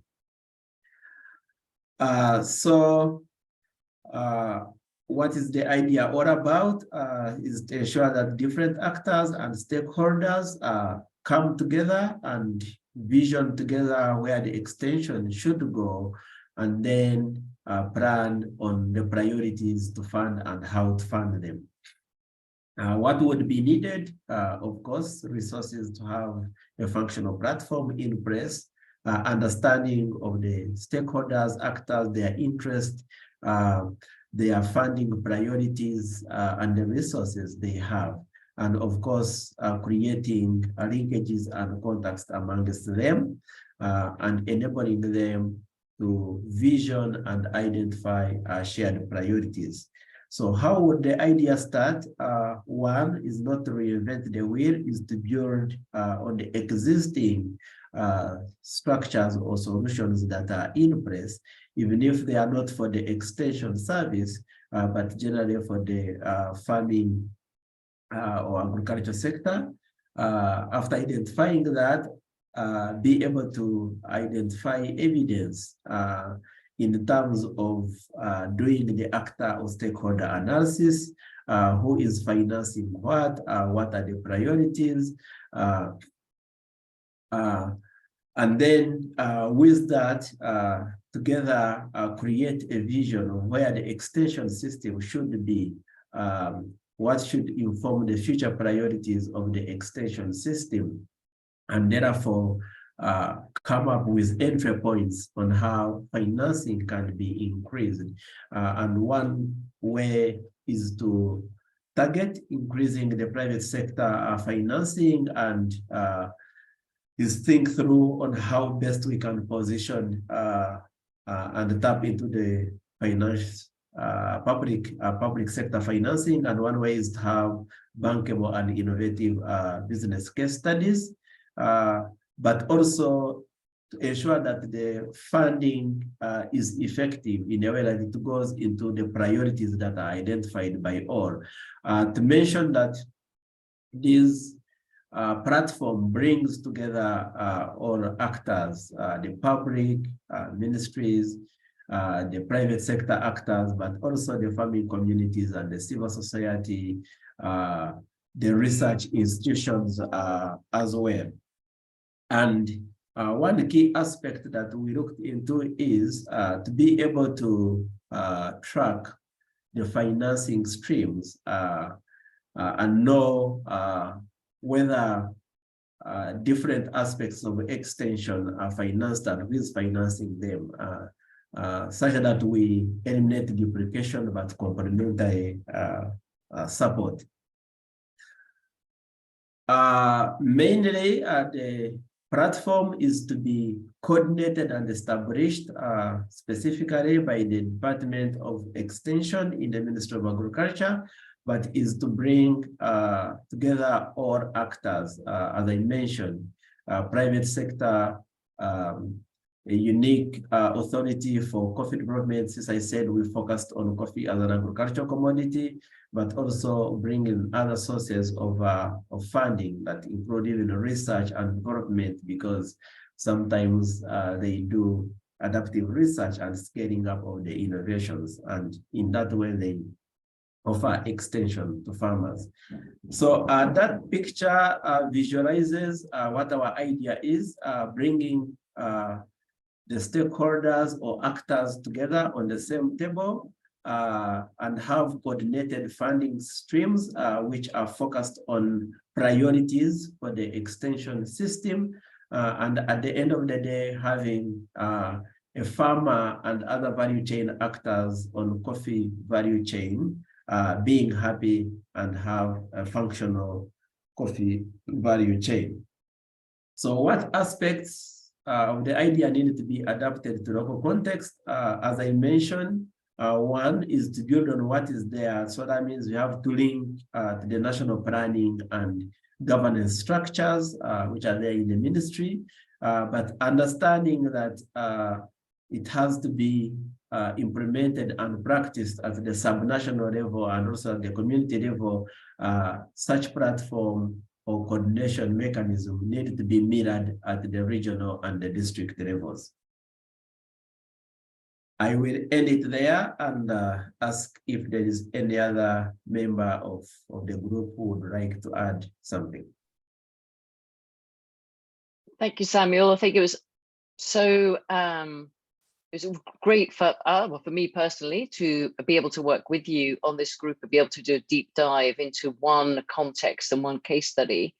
I think presenting the idea sort of top line as we have here, maybe in some cases sounds quite familiar to a lot of you. So you're like, oh, what's different about this? But actually a lot of the detailed discussions we had in the steps leading up to this had some really exciting ideas, which captured innovation. So I think, Samuel, your point from the start was private sector especially can look at what are the needs of the farmers in the future, what is a way of delivering that, what is the innovation, but how do we as a group then within this kind of platform visualize that future farmer extension needs service system and what that cost will be like to bring in. So innovation is there, the sort of different stakeholders, especially youth, is in there. It's just sort of that it didn't.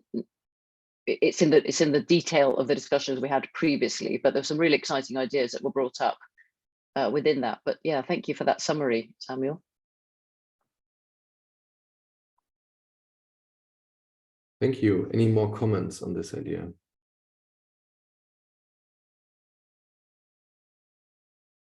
Again, I found it really interesting how everything is connected. So also the financing now in this solution is really about taking a more systemic perspective and bringing different stakeholders together to improve that. So there's also the challenges we worked on today are really connected.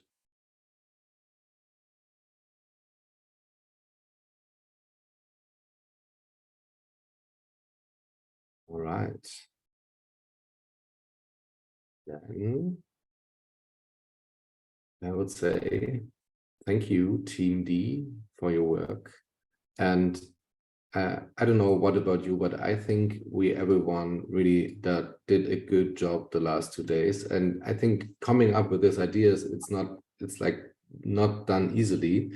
So I think there's a lot of thoughts going into that. And maybe we can, just for the appreciation of everyone who participated, unmute ourselves for a moment and give ourselves an applause for the last 2 days, even in this online environment. So great job. Fantastic. Yeah, thank you all. Before we close the whole workshop, just one sentence also about the methodology and the thing we set up here. So this is not, this is really meant to, that you can also use these methods we worked on today. So we will have a follow-up email, and you can also use the Miro boards. Of course, you can access these Miro boards where you have your ideas on, but we will also encourage you to maybe pick some of the methods which you think you maybe are valuable for your daily work, and yeah, take them with you and see how they maybe fit in one or the other project on your side. So just that you know, this is all open source and also for you to work on. And yeah, there we will have a follow-up then via email. With that, for the reflection and the closing, I would hand over to Sole now.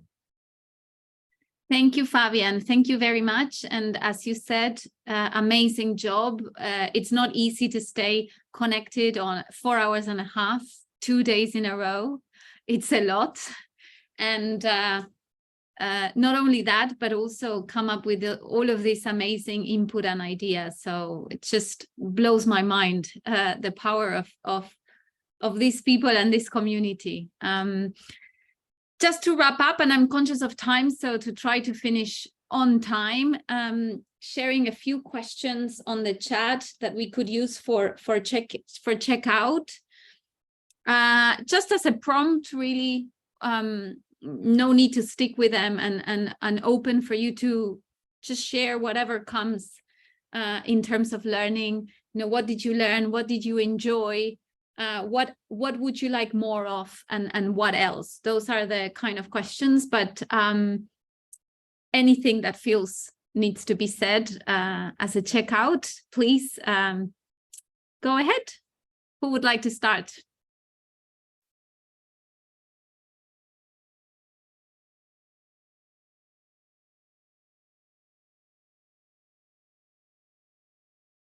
Shall we pass the ball? Pascali, I'll pass the ball to you. Thanks, Sole. I mean, I think I'd like to hear from the participants more than from the facilitators, but I really enjoyed the interactions with the participants, getting to know a bit better some of them and their local context. What I would like more of, not sure. Not sure. I mean, there's always the question of time, but we need to do it, within a constrained amount of time. So that is not something that we can do much about. So I don't know. I'm just gonna pass to others that have better ideas than me. So at this point, I'm zoomed out for today, for this morning at least. Passing to Ina. Okay, so about learning, maybe I learned to listen to people, to listen carefully, to discuss, pay attention to details, what about my feelings. I really enjoy that I have the synergy between countries, between projects, between colleagues. I really feel this synergy, and also I feel like full of energy now to implement what was discussed during this our meeting. It's important to mention. What I like to have more, maybe more interactions like this one, and taking this opportunity, thanks to FACS team, to organizers, it was really useful for me. It's like a motivation book. If you start to read, you think, I know everything what is inside, but you have no time to think about, and what I really feel during this meeting. Thank you.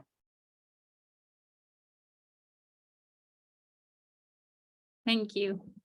Would you like to pass it on to someone? Okay. Could I pass to some colleague? Maybe I will pass to Valeria, please. Thank you. So I had the opportunity to be in 2 different groups, and it was a very good experience. Thank you, Samuel, for sharing with us, and also to you, Ina, to everyone who I was working with. It was very good to see how 2 different challenges work in 2 different countries. So I really like that. And I pass it on. I don't know, Kahani. Okay. I think the way that the discussions are structured are very extensive. Normally we did it, like really 1 or 2 days, full days workshops with our stakeholders. Yeah, it really got me to, being very focused and think and, discuss with team members. I think I learned, being focused on our own countries, but it's also good that, we heard from other countries, what's happening in other countries. So I really learned a lot, and, being discussed and go through the questions and the sections.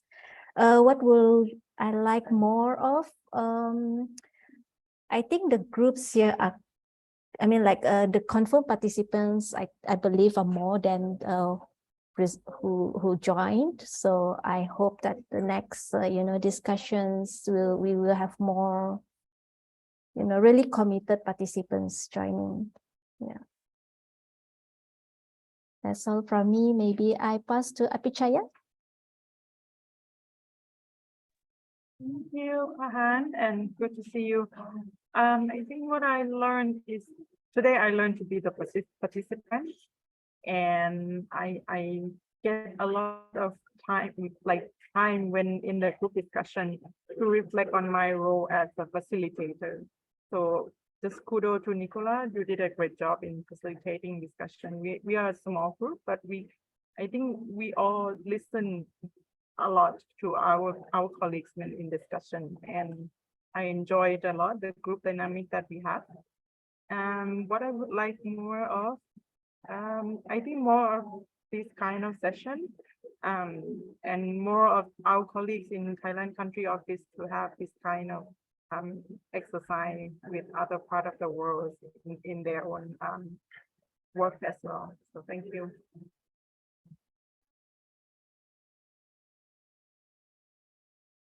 I'd like to pass it on to Jan. Yeah, thank you very much. As a facilitator, I also try to keep it short. I was actually, I learned and I positively surprised that we have kind of even among the groups similar factors that in the end it's very important to hear the farmers, to work participatorily, and also when we talked about funding, that it's important to coordinate that, not necessarily to just increase funding, but to use what we have more efficiently and more effectively. Really enjoyed the discussions, of course, with the problem tree, but also the interesting, innovative ideas. And yeah, I'm curious for more exchange to also include other country teams within those discussions and to see more overlaps and similarities. And I'm passing to, let me have a look, Lawrence.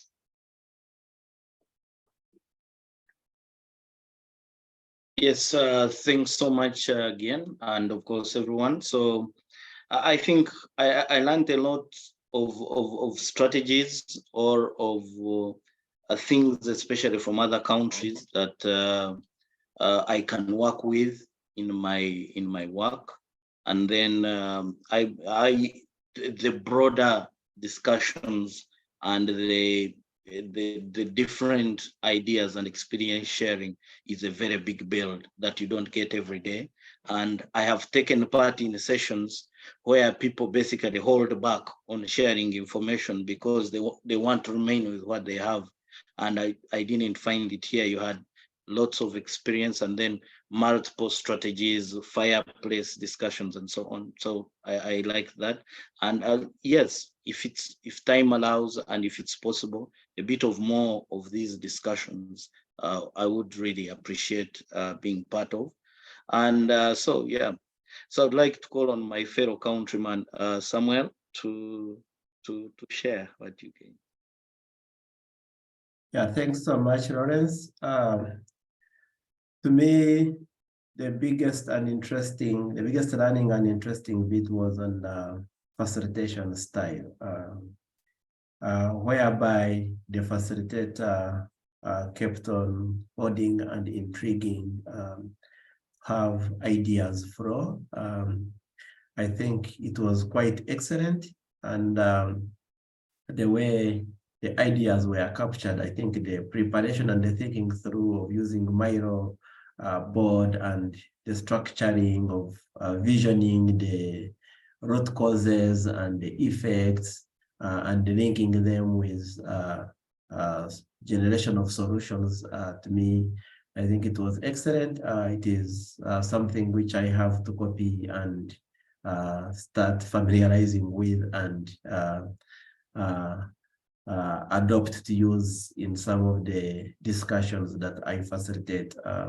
Thanks so much for exposing me to this. And absolutely also the learnings from the other groups were quite interesting.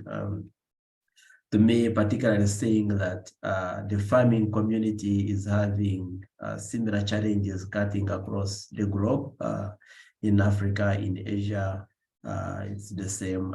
We shared also similar experience examples from Europe. So it gives me the affirmation that, yeah, every day we wake up to work towards bettering the farming communities all across, and we can learn from experiences and innovations or ideas that are being incubated or churned out from across the globe. Yeah, thanks so much for that. If there's still time, I will nominate Let me see.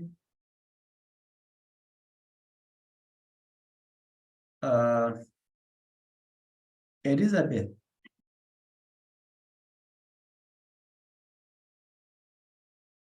Thank you. Thank you very much, Samuel. I think we have some people that need to leave right now. So really touched by your feedback, Samuel, and by everyone's feedback, really, because obviously we organize these sessions and there's a lot of preparation involved, and there's a lot of that we put into it to try to create, as we said, you know, this enabling spaces for creativity and thinking out of the box. So obviously it's wonderful to hear that it's well received and that it helps and it serves you. So thank you very much. And yes, we are going to send a post-workshop survey, which we really appreciate to capture your feedback from everything that's been discussed. So that we can also learn from what worked, what really resonated, what helps, and other things to incorporate in future sessions. Anything else, Fabian, maybe from your side for us to close? No, just a big thank you to everyone and to all the coaches who spent the time and energy here to support the teams. I think it was super valuable to have you, and it was great. Also, a lot of flexibility from your side for the last 2 days. So we were quite good in adapting and pragmatic decision making. So that was really great to see. And yeah, thanks for all the energy put into it. And yeah, see you next time then for this.